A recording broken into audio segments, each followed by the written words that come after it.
Sierra Leone is last of 10, facing a lot of traffic to deal with onto the far turn. Boot to Cachet has made the top clear, leads at a length against the rail. Diddy a second by a head. Caitlin, Her Greatness, the leader. Caitlin, Her Greatness leads at a length and a half as they go to the far turn. Oversubscribed is second a half length. She feels pretty third to the inside. Pounces a wide fourth to the turn.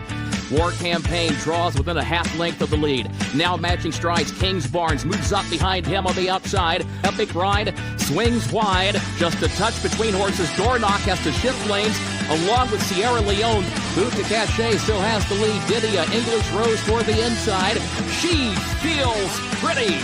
Has the lead in the final furlong. Kings Barnes in front. Final furlong of the Ben Ally Stakes. Boot to Cachet, 25-1 upset under Frankie Dettori. Sierra Leone comes forward for the lead in deep stretch and wins the Toyota Bluegrass. She feels pretty. A dominating performance. And welcome in, everyone. Easy for me to say. It's day 7 of the Keeneland Spring Meet coming up on Saturday when we've got Jenny Wiley and Lexington Stakes dual features to talk about here on tonight's program. Glad you're alongside. We had a great day of racing today at Keeneland. Huge carryover in the pick six, more than 220,000 going in. They bet 1.2 million. I thought of 1 million would be about the right factor of what we would see in new money. $1.2 million bet into the pick six today. Paid off at $29,487 if you're able to pull it off. One of the big singles on the card was Carl Spackler for sure. He was a heavy favorite at 4-5 in the Grade 1 Maker's Mark Mile. He delivered a fantastic performance, one of the best races of his career, and we saw how good he could be here in the fall last year when he won the Keeneland Turf Mile. Dare I say it was even better today. If you missed it, here's the stretch run, the Maker's Mark Mile, Carl Spackler. Northern Invader, the leader, still leads it by a length and a half. A Silent Heart, his second outward from the rail, 3/4 of a length. Carl Spackler now picks up the chase, goes to the far outside. Is Fantastic again, looks to the inside. Integration still fifth. Trickery sixth. Grand Aspen last. Carl Spackler is moving on the outside off the far turn. Carl Spackler coming forward for the lead. Northern Invader now second. Silent Heart third. Fantastic again is fourth toward the inside. Integration, then Trickery toward the outside. Carl Spackler, a widening 5-length lead. Integration is second. Trickery goes to third. The Maker's Mark Mile. It is all Carl Spackler and Flavian Pratt. Integration second, close for third. Trickery or Northern Invader in a time of 1 minute 36.56 seconds. Looking forward to him throughout the year in the Breeders' Cup Turf Mile division. Big-time performance there by Carl Spackler. I thought Integration and Trickery all ran their best races. It just wasn't nearly good enough today, as Carl Spackler was absolutely A-plus performer. Now, it was good to see on some other news today on the program that Luis Saez, a perennial leading jockey, top 2 jockey here during the Keeneland meets, spring and fall, back in action today after missing a couple days, body soreness after he was in a spill on Tuesday. He didn't ride here Wednesday or Thursday. Today he got back to riding, and today he got back to the winner's circle, not once, but twice. 2 wins on the card today for Luis Saez, so good for him getting back in the action. Jose Ortiz with another riding double. I think this might be his 4th multi-win day so far, 3rd or 4th through 6 days of racing. So day 7 coming up on Saturday, and this is our 7th of 8 crazy nights in a row as we open up this elongated opening week into week 2 of the Keeneland Spring Meet. So looking forward to being with you tomorrow night as we preview the Sunday card, of course, and that'll wrap up our action before taking a couple days off, and then we'll return on Tuesday night to get ready for Wednesday and week number 3. Now, a couple trainers today, a little bit of noteworthiness, I think, anyway. Safi Joseph Jr. and Cherie DeVoe both scored victories on the card today. Both high-percentage trainers, both win a lot of races around the country, but both really weren't off to a very good start with horses that were well-regarded so far this meet. They both got wins today, so good news for them to break through finally. The cold streak gone, perhaps, for those two. Cherie DeVoe winning the last race. Safi Joseph winning today on one of our key plays, middle of the card, that being Ramsey Pond. Very impressive last to first winner there. Not last, but almost last to first. Big time rally under Jose Ortiz. So it was good to get one of our key plays in. Unfortunately, we didn't do a lot around it. It's been a tough handicapping go here over the last few days for sure. Hopefully we can pick up the pace. Part of the process here each night is to teach you how to go hunt for the winners yourselves, but I got to do a better job of picking them too. I mean, that's all part of the game here is picking and playing. So we want to do a little bit better job in handicapping, and that starts tomorrow. So let's have a big Saturday. 11 race program, 1 o'clock first post time for Saturday's racing. A 57-degree forecast, sunny skies. Yes, sunny skies. That'll be nice to see.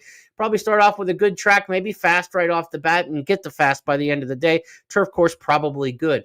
As for tomorrow's wagering format with an 11-race card, there's a middle pick 4 added. So let's take a look at the snapshot of the program and let you know where that middle pick 4 is. It'll start in race number 4. So races 4, 5, 6, 7 will constitute a third pick 4 on the card. We'll call it the middle pick 4. So that's a new one to the wagering menu for this Saturday because of the 11-race program. It'll start off with the early pick 5 as usual. Race number 2 starts the early pick 4. We get an early key play on the card. Races 2, 4, and 9, my key plays on the program. One of those key plays coming in the Lexington. No carryover in the pick 6. Again, it was hit today for about $29,000 with that $1.2 million in new money in the pool. So we'll start fresh in the pick 6. Keeneland Turf pick 3 will be races... that's not correct there. It's not 5, 6, and 8. It is 5, 8, and 9, or 5, 8, and 10, I should say. 5, 8, 10 will be the Keeneland Turf pick 3. There should not be a Turf pick 3 designation there in race number 6. Okay, let's get into the picks here on the 11 race card. We're going to start things off in the opening race, of course, and we'll look at the selections from the handicappers at Keeneland.com and the Keeneland Handicapper Selectors Grid. You can download this yourself, print it out at Keeneland.com, so check that out under Handicappers Consensus. I've got Warp 9 in the opener, same top choice as Gabby Gaudette in here. A couple different handicappers going different directions, though. 5 of us with 4 different horses on top in this race. 1, 3, 4, and 9 all get top selections in here. Warp 9 gets Jose Ortiz, riding well, of course, and this horse has a closing third-place finish in a maiden special weight here in 2023. You don't get many starts at Keeneland historically, so a horse, even with good form back in 2023, you have to respect when they return back to Keeneland that they might like it again. This horse has run pretty well in recent efforts at fairgrounds on the turf, but again, that main track race at Keeneland, one of the better races he's run on the main, also has a third at Churchill Downs. There's some pace in this race, and I'm looking for Warp 9, the one to come finishing in here as the top choice. Number 3, Diver, one to keep an eye on. This horse was entered today in the last race on the card. I thought it had a chance maybe stretching out in that mile and an eighth race, but that was a very tough spot. There were a lot of classy maiden special weights in that race today, dropping down to take on Diver. This looks like a maiden claimer, so this is actually a much easier spot for Diver than what the last race would have been today. Probably a good move by Byron Hughes, the trainer there, to go in this spot. Diver should be forwardly placed with blinkers on. And one to consider in here. The 2 Citizen, my other one in here, class dropper for Steve Asmussen. Should fit okay. Was entered in the last race again, but this is a horse in this particular spot. Instead of going long, the 7 furlong distance will probably suit much better. I've got it 1, 3, 2, and 9, and that kind of summarizes some of the top choices from the other handicappers in there as well. Kim's going with a 4 in here, Kentucky 31. Now, this is a horse who hasn't raced in a year and a half since November of 2023. A change of barn from Todd Pletcher. We'll see what this one has coming up with Irad Ortiz riding, an interesting jockey assignment in there. So maybe one you want to watch in the paddock and check out for some pre-race clues on number 4, Kentucky 31. Calumet Farm runner with Irad Ortiz name derived there. That's Kim's top choice in race number 1.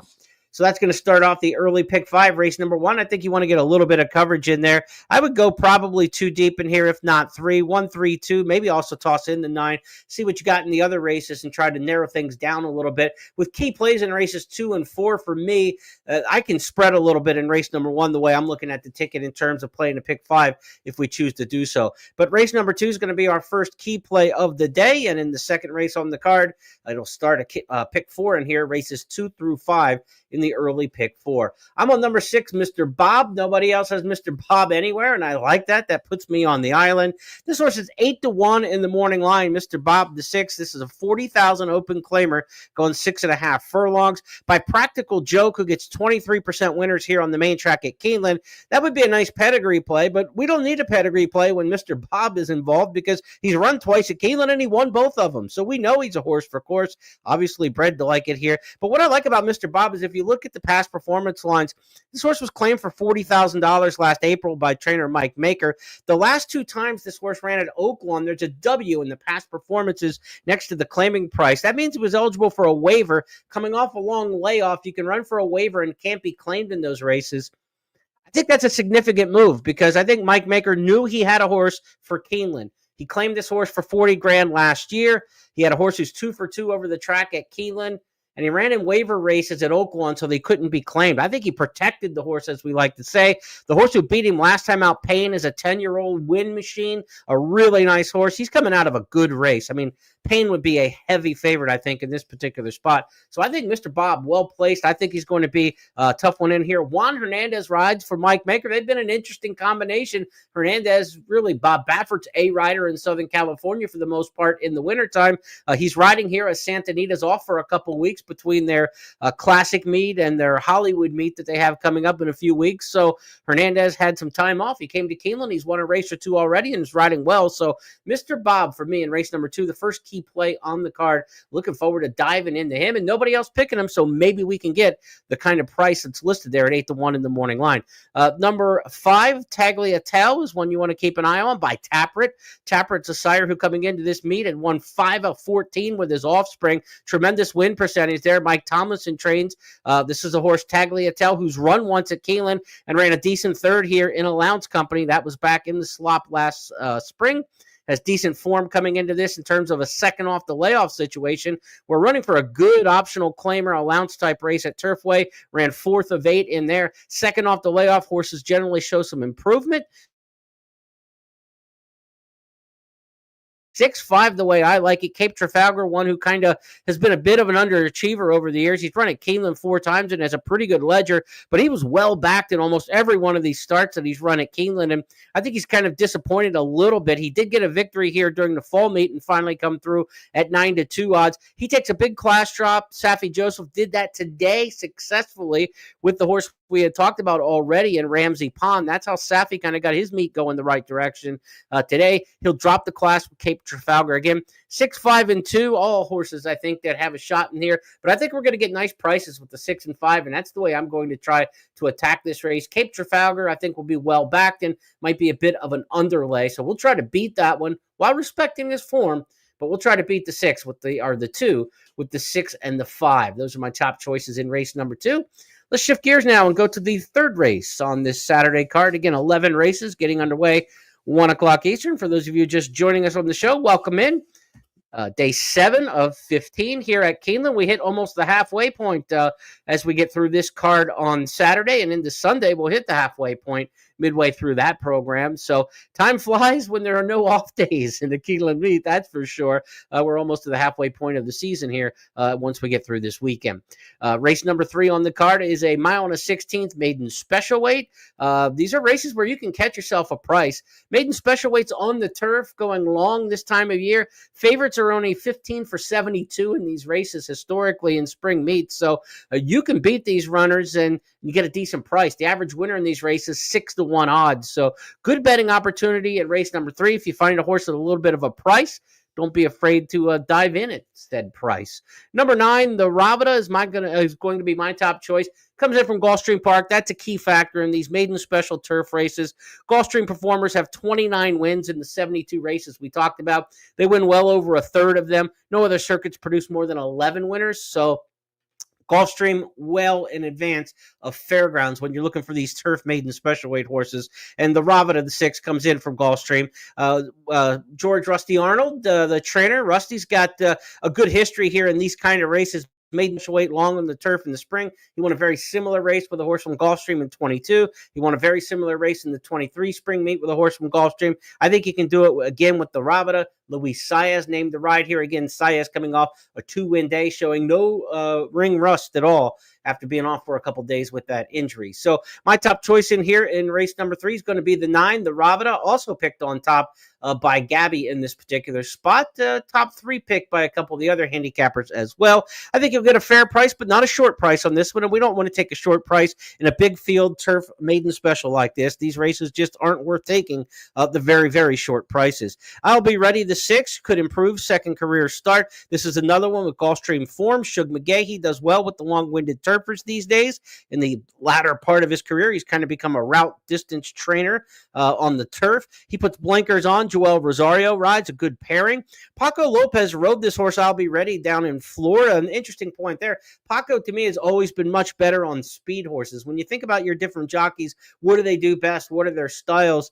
Paco Lopez is kind of a front-running, go-get-him jockey. He was on this horse trying to close from deep in the pack in the career debut, closed from 10th to be 6th in that particular race. Now you get Joel Rosario riding, and if Joel's on a speed horse, you're kind of a little leery because he's so much better timing it from well off the pace and closing. So this is actually a really good rider fit on number 6, I'll Be Ready. You get that Gulfstream factor, who's, the dominant circuit producing horses who win these kind of races. I think the 6, I'll Be Ready, is very interesting. And if the price difference, I don't think I like the 9, the Ravida, that much better than I like the 6. So let's watch the price, watch the tote board, checking the morning lines here for race number 3. What do we got on these two? We've got the 6, I'll Be Ready, at 10-1. The Ravida's at 9-2. Both fair prices, but I might like the 10-1 price better on the 6 if that's the way it turns out versus taking 9-2 on the 9. Certainly could use both of those. The 4, Shrewd Operator, is one who has one career start at the fairgrounds for Chris Block, a capable trainer here on the grass at Keeneland. What I like about the 4, Shrewd Operator by Justify's had a really nice run with turfers here at Keeneland. So the grass horses by Justify have done pretty well. A couple stakes winners amongst those as well. So Shrewd Operator, one to consider in here, that being the 4, and Shrewd Operator's 10-1 in the morning line. So fish around for a price. These are races, again, where the average winner is 6-1. Favorites are only 15 of 72. I mean, they're not even hitting 20, barely over 20%. So take a shot in here in race number 3 and see if you can't shop around. As for the other handicappers in here, Wedding Mood, the 11, a top choice by a couple, and Grove City Sunset for Scott, top choice in here. Grove City Sunset has a race over the course last October, has not raced since, and will be adding Lasix for the first time. As for the 11, Wedding Mood, this is a Brian Lynch trainee, first time in the U.S., coming in from France, first time off the boat, off the plane, actually. But Irad Ortiz will ride there. This is the daughter of Wooten Bassett, well-bred pedigree here out of a Galileo mare Snow. So expect Wedding Mood to be decent in here, and a tough post for the first career U.S. start. But Brian Lynch, first in North America. It's only showing 3 according to Daily Racing Form. He did win with 1 of those 3.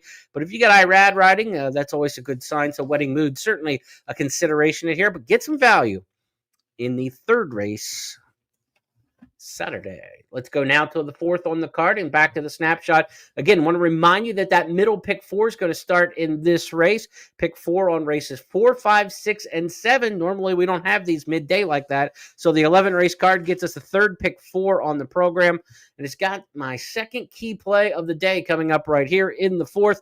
Non-winners of 2 lifetime, $80,000 the claiming level here. They're going the about 7 furlong distance on what we call the beard course. It's basically the chute. They call it the beard course when they run the about 7 furlong distance. In race number 4, my key play in here is number 10, Gambler's Tail. Gambler's Tail is a horse running second off the layoff. And when you hear these terms like second off the layoff, that means the horse has run once since taking a break and now is running the second time since coming back after a layoff. So second off the layoff, sometimes you'll see it written down as 2OL, second off the layoff, if you catch somebody's past performances or they're talking in slang.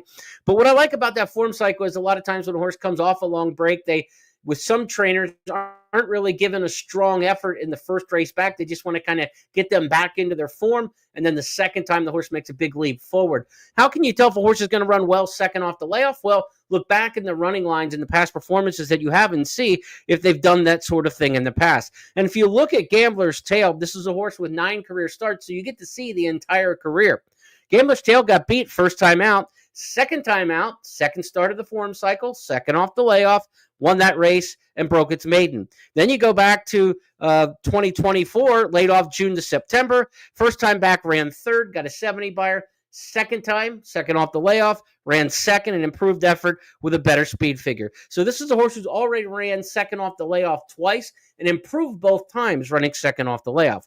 Well, the return race down at Oaklawn was against much tougher and a allowance group and split the field a little bit in there. Ran 6, beaten 10. A good group in that race, won by Red State. Second off the layoff. Now you get an equipment change. John Ortiz, the trainer, popped 2 nice winners on the card midweek this week.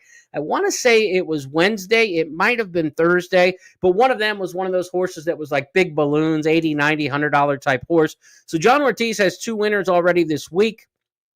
Keep an eye on Gambler's Tale. Umberto Rispoli rides. Rispoli's got one of the favorites coming up in the stakes race later. In fact, we're going to hear from Umberto Rispoli on the show tonight that Tom Leach has an interview with him talking about his Mount Bullard coming up in the Lexington Stakes. But I like Gambler's Tale. I love this second off the layoff. And honestly, when I handicapped it this time, I didn't know that John Ortiz was going to be hot. He turned out to have some runners run pretty well this week. He's been having a rough year overall. So number 10, Gambler's Tale, I think we can get a fair price on that one. Morning line price is 8-1. So we've got some nice value plays throughout the card up and down the line. That will be my second key play on the program. Who else do the handicappers like in this race, and who else might we use with Gambler's Tale? Number 8, Tunisian Spring, top pick by Scott. I've got that one in my second spot. The one, Capers Hooley, is also in there. I think Speed from the Rail will take him as far as she can, or as far as he can. This is a horse who won a maiden special weight nicely down at Fairgrounds on the turf, so has a good classy win on the resume. Most of these horses have won in maiden special weight company, so in the non-winners of 2 lifetime, I'm trying to find the horse with the best maiden win. It's not so obvious in this race because you've got a lot of horses who have won maiden specials at various tracks around the country, but I've got it 10-8-1. Kim Nelson also going with the 10 Gambler's Tale in here, and she's got it 10-1-8, so we're kind of in the same we're in the same time zone here with Kim and I in race number 4. Gold Brick, the top choice for both Tom and Gabby. Gold Brick, the 3, turning back from 1 16th. Brett Calhoun trains this one. Has 1 win from 9 starts that came over a sloppy track at Oaklawn around 2 turns. Hasn't yet won around 1 turn. But Gold Brick certainly a top contender in here on past form, and the confidence of 2 of our handicappers going with Gold Brick. I've got it 10-8-1 though, and I'm all in on the 10 Gambler's Tale. I'm going to try to get this one. I do respect Tunisian Spring quite a bit though.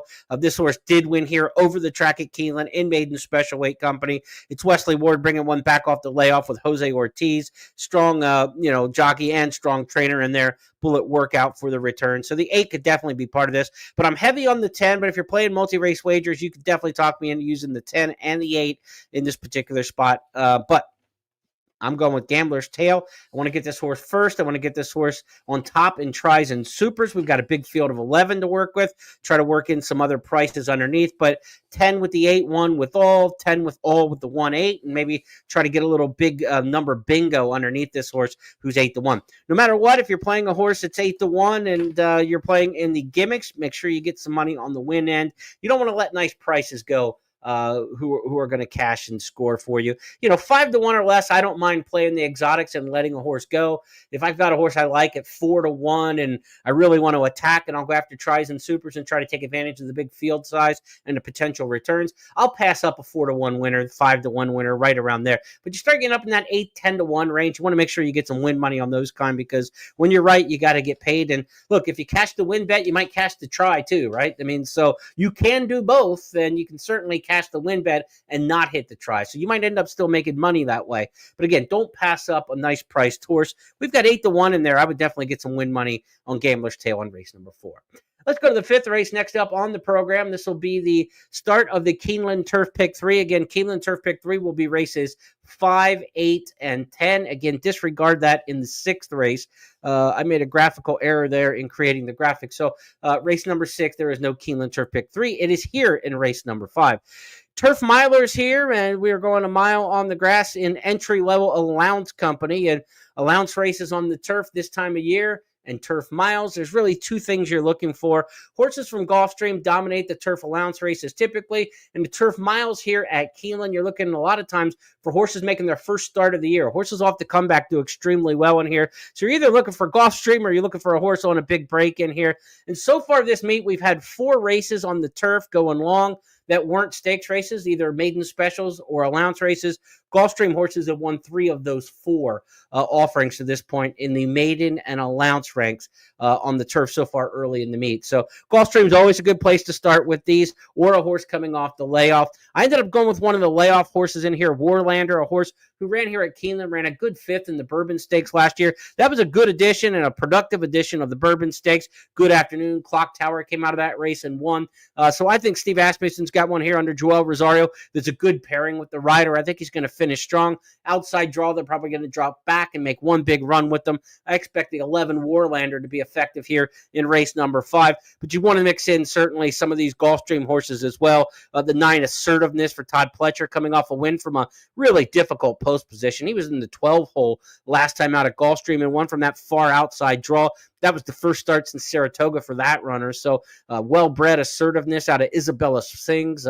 Really nice pedigree there for Assertiveness by Into Mischief. So you got to respect that one. The 7 Macero's a long shot, or not a long shot, a long layoff type on the comeback. Hasn't run since Churchill in the fall. Ran a good race on the turf at Churchill. Was here in the Breeders' Futurity when East Avenue ran away and won easily that day, but split the field, ran a better than it looks 5th. Ran a good 4th in the Iroquois Stakes, which turned out to be quite a good race with Jonathan's Way and Old Almighty in there. So Macero's got some class. Dale Romans brings this one back off the layoff. There's some good options here in race number 5 as we start that turf pick 3. I've got it 11, 7, 9, and as you look across the 10 states right, gets 2 picks on top in here by other handicappers. The 5, Sing for Peace, is prominent in Tom's selections. So there's some good particular options you can go with in here. Let's talk a little bit about states' rights. This is a Cherie DeVoe trainee. Cherie got her first win of the meet. I believe she started like 0 for 12, 0 for 13, but got to the winner's circle in the nightcap today with the final race on the program. And I want to say the horse was right around 10, 11 bucks, a 9-2 type price when Cherie got her victory. States Rights is a horse who did win over the turf course here in a mile race in Maiden Special Weight Company back in October. So back here where you belong, entry-level allowance, placed right and placed properly, but a beaten favorite in the last 2 at even money and 4 to 5 down at Fairgrounds this winter. I don't think you need to take a short price on this horse, and this horse has kind of been overbet throughout the career. So States Rights is certainly a factor in this race, but I wouldn't take a short price. I have it 11, 7, 9, and 10. And I think this is a race where you could probably go 4 deep in here and get good options in here. But Warlander going to be my top choice in this particular spot, and I think we'll get a fair number. Warlander 10-1 in the morning line. Again, when you talk about, so many different horses in this race that have what I think is a good fighting chance in here, I didn't even mention the 8 Sing Sing. Sing Sing is the morning line favorite at a very lukewarm 4-1. This is one coming off the July layoff. Again, don't be worried about a layoff. Mark Cassie's already got 2 turf wins at the meet, including a stakes race. So his horses are running well, especially on the grass. He gets Irad aboard. The 8 Sing Sing one you can consider. If you're playing multi-race wagers today, and again, as we go back and take a look at what race number 5 is going to mean in terms of the different multi-race wagers. Let's get that to stay up there. There we go.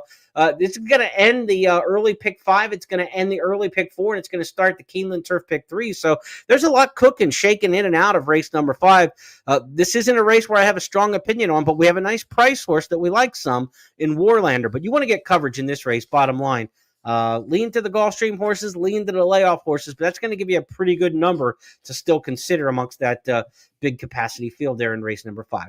Let's go to the 6th race here as the pick 6 starts on an 11 race card. Pick 6 races 6 through 11. No carryover. The pick 6 was hit today. Again, an error on the graphic here. No turf pick 3. Race number 6 is a 6.5 furlong, second level allowance sprint here. And so we've got a good-looking group. This could be a stakes caliber group, and in a lot of cases it is. I've got a horse on top in here, Discreet Mischief, who was really strong here last April. Won by 8 1/4 lengths. And again, we talk about these form cycles, second off the layoff. The career debut for Discreet Mischief was a good effort. Second, beaten 2 1/4 at Fairgrounds. And then the second career start, second start of that form cycle, won here by 8 1/4 lengths. Well, after laying off since June, came back and won first time back at Fairgrounds and got a decent number in doing so. If this horse makes another move forward and likes the track here at Keeneland, as certainly he did last year at this time, then I think Discreet Mischief is in the winner's circle. I think this is a horse that we can lean on pretty good, but I think Discreet Mischief's going to be backed in here. 3-1 in the morning line, not the morning line favorite. That is Speakeasy. Speakeasy is a horse who got off to a big start in his career, then tanked in the Jerkins in his 3rd career start. We didn't see that runner again until the return bid in March at Gulfstream. A little bit disappointing. Against a decent rival in Caramel Chip and running second that day at 4 to 5. Speakeasy will try to bounce back under Irad Ortiz. Ran pretty similar, I guess you would say, to the comeback race of Discreet Mischief. But the difference is for me, Pletcher's barn's been kind of struggling here at the meet so far. He hasn't had a lot of luck at Keeneland so far this meet. Brad Cox is absolutely humming, especially with these allowance-type horses. Manny Franco rides. Give me the 4 in here. Discreet Mischief as the top choice. 4 over the 3. It's chalky in that respect. If you're looking for some others to throw in there, maybe the 5 Harrodsburg can get you a little bit of a price at 6-1 on the bottom side of some tries and supers. Scott's got the 5 Harrodsburg on top. But 3 and 4 are dominating the picks in here as you look across the way. This is a spot in race number 6, whether you're playing the pick 6 or that middle pick 5, right? I mean, we got to spread a lot in race number 5. If you're playing that middle pick 4, I should say. I think I called it a pick 5 a second ago. But the middle pick 4 there, that's races 4, 5, 6, and 7. This is a spot for me to single. I would single Discreet Mischief. But if you want to go too deep with Speakeasy, I could see that case being made. And with those two, Speakeasy's probably going to show speed. Discreet Mischief's probably going to close a little bit. So you get that right kind of pace scenario where no matter which way the race shapes up for, one of your two would probably get the better of the shake. So that's race number 6. Let's move on to the 7th race on this card for Saturday. The late pick 5 starts here on races 7 through 11. This is a maiden special weight, 6.5 furlongs. And we talked about Brad Cox having a pretty good meet. There's been 6 dirt maiden special weights this meet.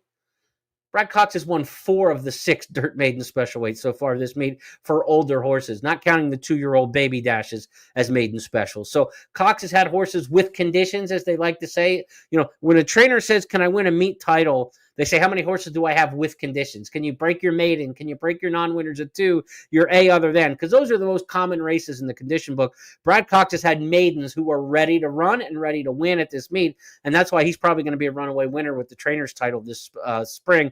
Valiant Humor on the rail for Brad Cox. Looked like it could just be another one. Beaten in the debut by Retribution. A horse who's already run back here in Allowance Company and ran pretty decently earlier in the meet. Valiant Humor coming off the race at Fairgrounds. Should be very, very tough, I think, in race number 7. Let's see what the other handicappers have in here. Valiant Humor for Cox. And the 11 Sinister Smile is one that I'm going to get a little cute with, you know. I think the 1 is the most likely winner of this race. Cox is winning everything in sight. He's by Practical Joke, a sire who gets 23% winners here on the dirt at Keeneland. But so is Sinister Smile. And this horse is a big price, 30-1 in the morning line. Also by Practical Joke. And a horse who I think, turning back in distance and shortening the trip, can be effective in here. This horse ran in the Barnes Innovator race at Churchill Downs in the fall. Ran 3rd beaten 10 that day, but had a troubled trip in the debut. Hasn't had a chance to sprint on the dirt since then. Went to the synthetic, went long. Now trainer Mike Puich brings this one back in a dirt sprint for the first time. Barnes went on and ran 2nd in the San Vicente. A very good look at he won the San Vicente.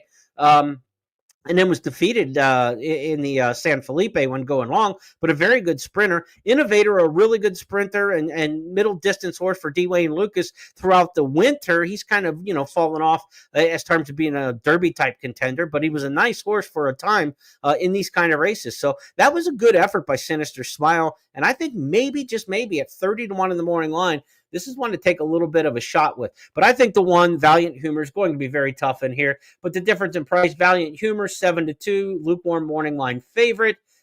And we get 30-1 on Sinister Smile. So 11-1, the top 2 in here for me. The 6, Bourbon Flight, comes out of a race, finishing 4th last time out. Bourbon Flight is 20-1 in the morning line. That 4th place effort last time was 9 lengths behind Disruptor. And then the runner-up in there, Shangri-La Road, has already come back to win at this meet. Ian Wilkes' horses are running good at the stand right now. You get Joel Rosario riding. There's no reason why the 6 Bourbon Flight can't do a little bit of damage in this race. This is a race where there's some good options at some nice prices. I got 30-1 on top. I absolutely trust the 1. I think the 1's going to run a good race. The 6 Bourbon Flight then gives you a second price play. But as you look around at the other handicappers, we're all over the board in this spot. The 12, the 11, another 12, a 2. A lot of different options in here. Modus Bestia picked on top, the 12 horse in here for Scott and also for Gabby. This is one coming in from Southern California. Faced a couple Baffords, San Saba and Voldemort. 2nd in the debut, going short. Then went long. That didn't work out too well. Richie Baltus brings this one in with a good work. I could see the 12 being a factor in here for sure. Raylu Gutierrez aboard. I think he's won a couple at the meet so far. But Modus Bestia from the outside post, we'll have to try to hustle right out of the gate, and I would think that California Speed would certainly be able to do so. The 11 Sinister Smile, I expect that one to drop back and try to make a run. Not the best scenario to try to win from off the pace, going 6.5. You typically want to be up closer than what Sinister Smile will be. But if you're going to be 30-1, then you'll take some of those chances, right? You don't take a short-priced horse. Like, I wouldn't want a deep closer going 6.5 here at Keeneland at 3-1. You know, that's kind of like no value, and you're trying to buck the system. If you're trying to buck the system, you try to get paid to buck the system, and that's what we could get with Sinister Smile. But not a huge investment here. I'm not going to be betting with both hands or anything like that, but I think it's a chance for a decent price. And look, if we trust the one, maybe we can use like 111 and then some other horses in the try, and then we can use, the 111 first and second, first and third, and try to work some of the other logical and talented type horses into this race in race number 7. So looking forward to seeing this one, and we got another price chance here. Looking forward to trying to pop a couple prices. There have been some big ones this week at Keeneland. This drying out racetrack has produced some weird results and funky results, and maybe we can catch one of them. Maybe it'll happen in the 7th race. Let's go ahead now to the 8th race on the card for Saturday's action. And the 8th race is the second leg of the Keeneland Turf Pick 3. It also starts the late Pick 4. This is the race for first level allowance runners, 1 1/16 mile, the distance here. We've got some shippers from overseas, the 8 Bessie Abbott, the 11 Al Jafara, the 5 Burning Pine. This is a race that's going to be difficult for people to separate some of these foreign horses in here. I kind of defaulted to all 3 of them as my top choices in here, 8, 11, and 5. And there's some love for those runners around the way, as well as the 2, Always Forever for Brad Cox. The one thing about Always Forever that I took a stand against, this horse has run 3 times, 49 and change, 48, 115 for 6 furlongs, 114. Terribly easy paces. I mean, and you're sitting like a length and a half, 2 lengths off of them. Hopefully the pace isn't quite that easy again. I'm not quite sure that we've got a ton of speed in this race, but Eumonia, the 10, can run a little bit early. Hopefully we can get another horse or 2 to put up at least some honest fractions, but Always Forever, I think, has had it really easy in those starts, so I think the horse might be a little bit of an underlay. I'm going to take my chances with the foreigners in here. Bessie Abbott, Mark Casse, like we said, has already got 2 wins at the meet. This horse has a bullet drill down at Palm Meadows, a nice 58-4 breeze. You get Jose Ortiz riding, who's riding so well at the meet. So I went with the 8 horse in this particular spot, Bessie Abbott. The 11 Al Jafara was a horse who was entered today on the also eligible list. Didn't get into race number 5. Comes back in this spot here. Similar kind of race, first level allowance. French import, Chad Brown, Flavian Pratt. A lot to like there. Of course, Brown and Pratt, as you already saw in the highlights at the top of the show, won today's big turf mile, the Maker's Mark Mile. So a lot to like about that one. Wesley Ward has a Nyquist filly, Burning Pine, first time back in the U.S. We saw this horse at Keeneland in the spring last year. Burning Pine win one of the baby dashes on the dirt. I don't know how this one's going to handle 1 1/16 mile on the turf, but it's an interesting placement. There's plenty of pedigree to go a little bit longer. Not necessarily Wesley Ward's MO to win with these kind of horses, but I threw the horse in third. Maybe I should have put Always Forever ahead of that one, Burning Pine, but for me, definitely I like the 8 and 11 probably amongst the top here. So too deep for me if you're looking at multi-race wagers, figuring one of these, well-backed, well-considered and reputed international runners from good barns that are coming off nice turf races already this week for Cassie and for Chad Brown. One of those 2 probably get through it. So 8 and 11 for me in race number 8. We move next to the 9th race on the card. It's the Lexington Stakes co-feature here. 3-year-olds with 20 Kentucky Derby qualifying points to the winner. That probably won't be enough to get you in the field. Certainly right now, unless there are mass defections, it wouldn't be near enough for any of these horses to get them into the lineup. But maybe we're looking at some Preakness horses through the Lexington.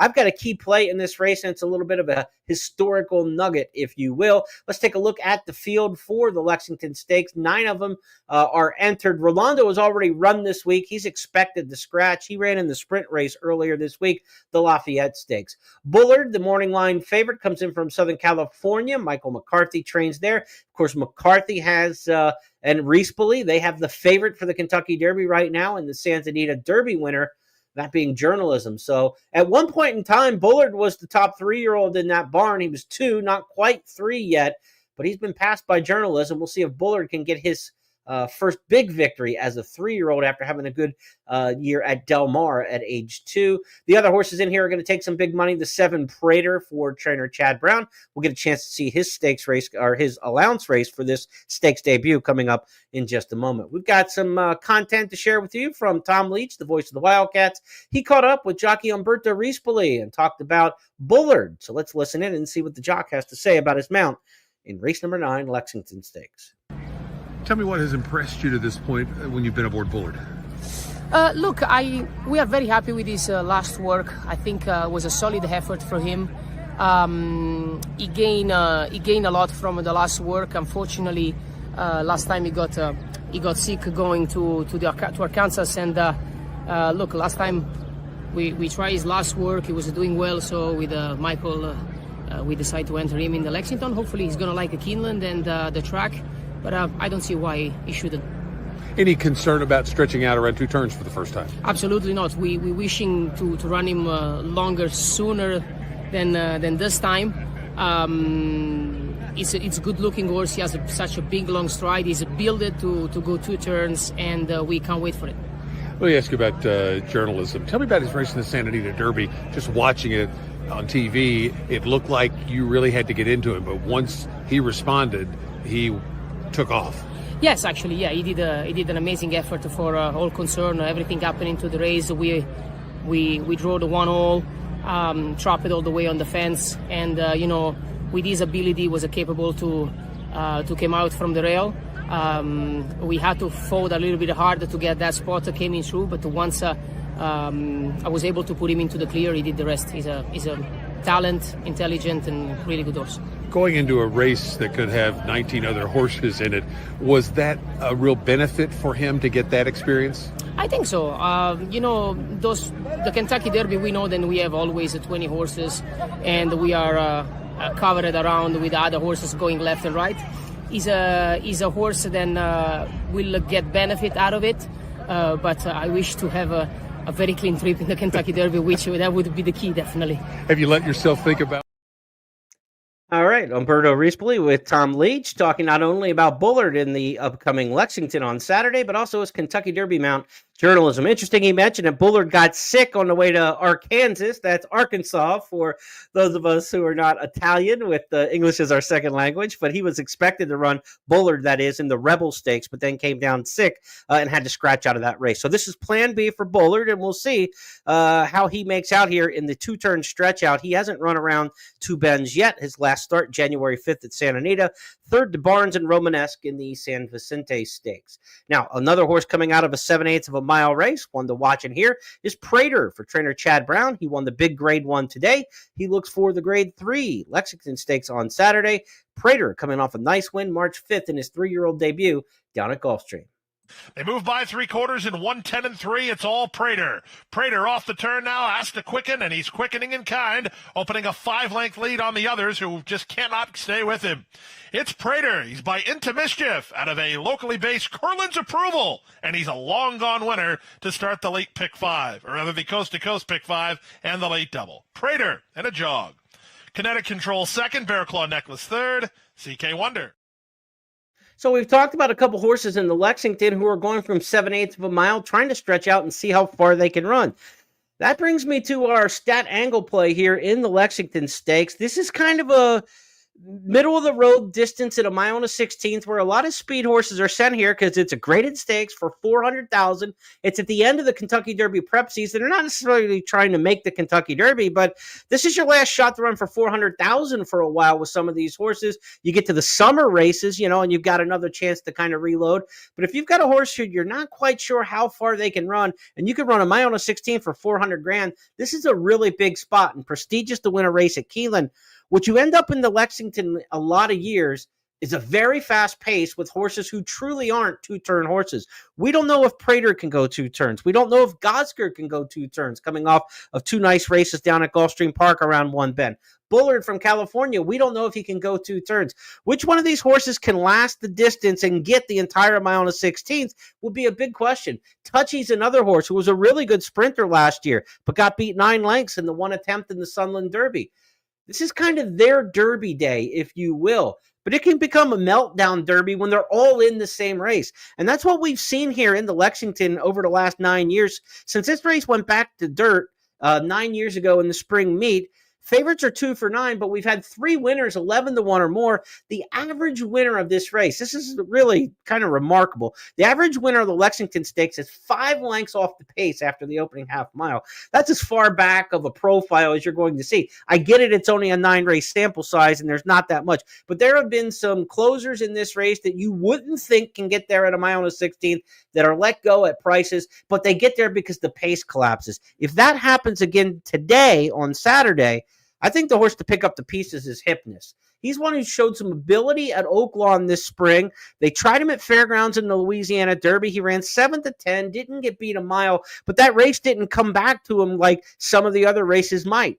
This is a race that could very well melt down. And Hypnus gets Luis Saez riding. Brian Hernandez Jr., his regular rider, is off to Oaklawn on Saturday for Kenny McPeek to ride the horse of the year, Torpedo Anna. So good luck to those folks on the road. But Hypnus is going to get a great setup here, I think, in the Lexington Stakes, and it could be his Derby day, where it all just kind of sets up and comes together for him.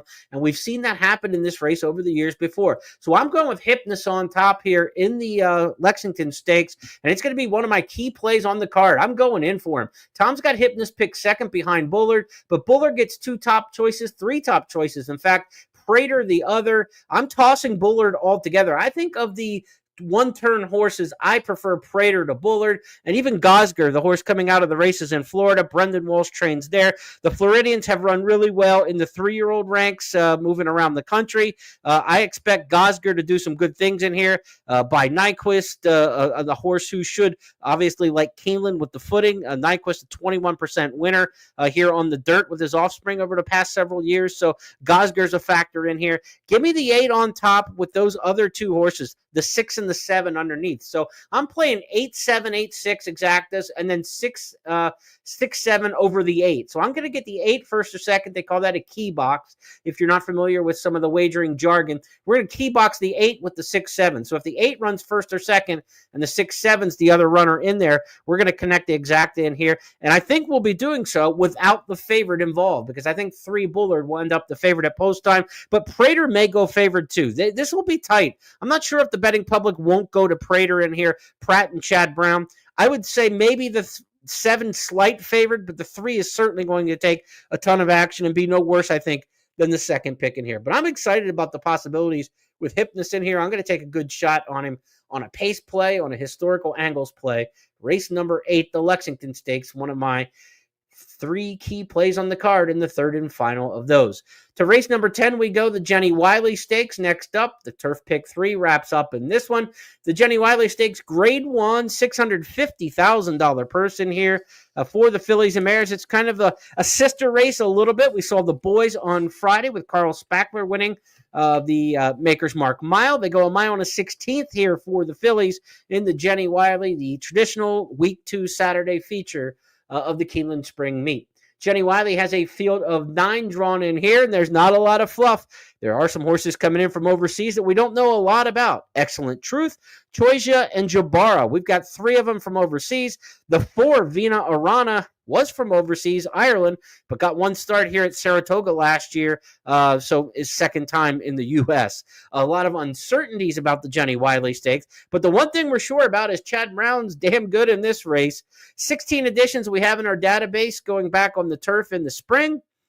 Chad Brown, all he's done is win 6 of those, including 5 of the last 6 and the last 3 in a row. He's got the 1 Excellent Truth. He's had the 1 for a little bit of time now. Resolute Racing with a private purchase of Excellent Truth. Chad Brown's had this one down in Florida. Has gotten 5 workouts, maybe a workout away from her absolute best, but we're going to see if she's ready to go first time off the bench. She's run some really good races. The pre-Ross trial, the pre-De La Opera, some top-notch competition there. She got beat a length in one, 3 lengths in the other. She's always been right there. You absolutely have to respect Excellent Truth in here, and anything Chad Brown puts out in this race, in any real turf stakes, you got to respect what Chad puts on the track. But Excellent Truth, maybe the filly to beat, but I know the one they have to catch is number 7, Kehoe Beach. They couldn't catch her last fall in the Mrs. Revere at Churchill. we'll see if she can maintain that form. Beach has had everything her own way, and she's still in front by 2 with a furlong to go. Pounce and poolside with Slim. Manushka clear sailing now, but Kehoe Beach got the jump, went clear by 2, and it will be Kehoe Beach, wire to wire. Kehoe Beach, the winner in the end. Hard to tell where any pace pressure would come for Kehoe Beach in this race. There's really not a lot of other speed in this race. Maybe Be Your Best tries to press a little bit under Irad Ortiz for Safi, but I think you've got runaway speed in here with Kehoe Beach. We'll try to take them wire to wire. Last year, we saw this race upset on the front end by Boot de Cachet.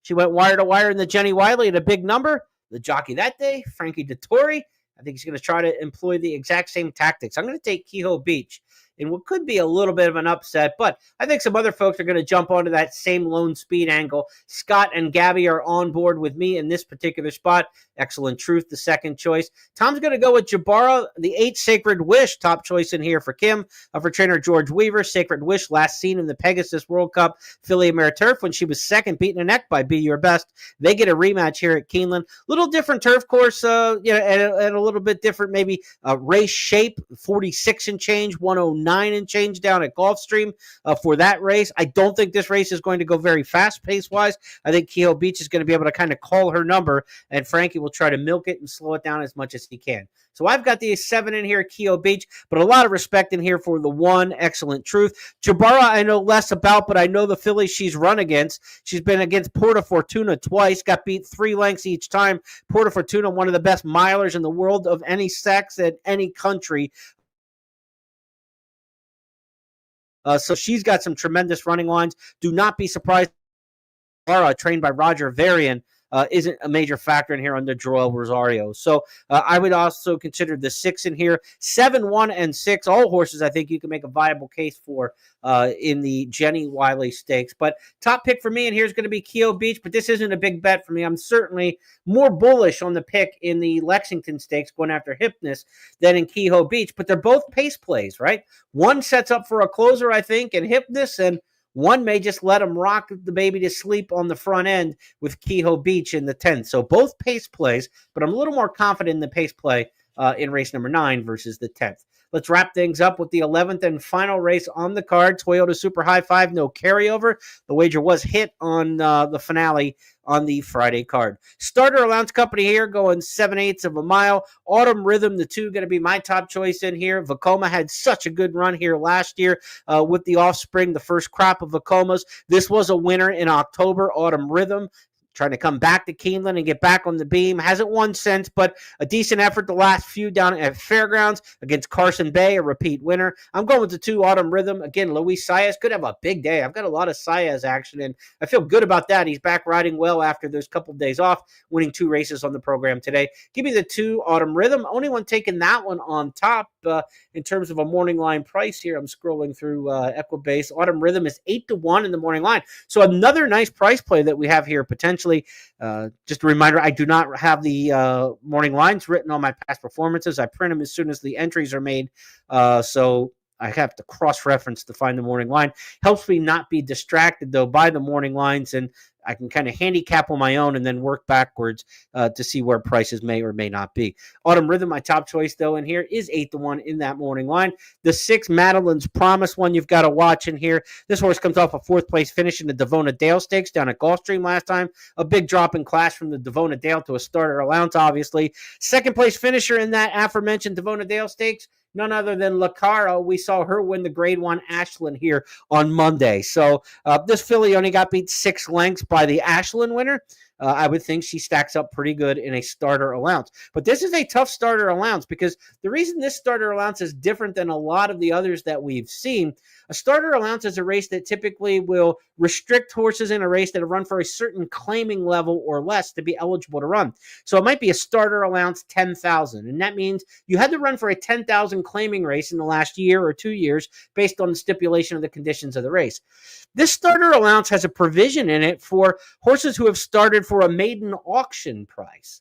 And so there are a lot of maiden special weight races being run around the country for horses that sold at a sale for less than a particular price. They turn out to be some pretty salty races and horses sometimes. One of those horses in here is Sherbini. If you look at Sherbini's career debut, it came with a restricted R in the past performances next to that maiden special weight. This was a race that was restricted by horses based on their auction price. She only sold for $40,000 at auction, so she was able to run. It's a chance to get people to buy lesser priced horses to run against each other and run for a big pot in the maiden special without having to go up against the $300,000, $500,000, $600,000 yearling buys and 2-year-olds in training buys. Sherbini won that race and now is eligible to run in this starter allowance. But since then, she's running the Schuylerville Stakes, the Grade 1 Spinaway, where she was third. She was fifth here in the Alcibiades at Keeneland in the fall. And then she ran third in the Rags to Riches Stakes behind Good Cheer, who's going to be 3-5 in the Kentucky Oaks. We haven't seen Sherbini since October.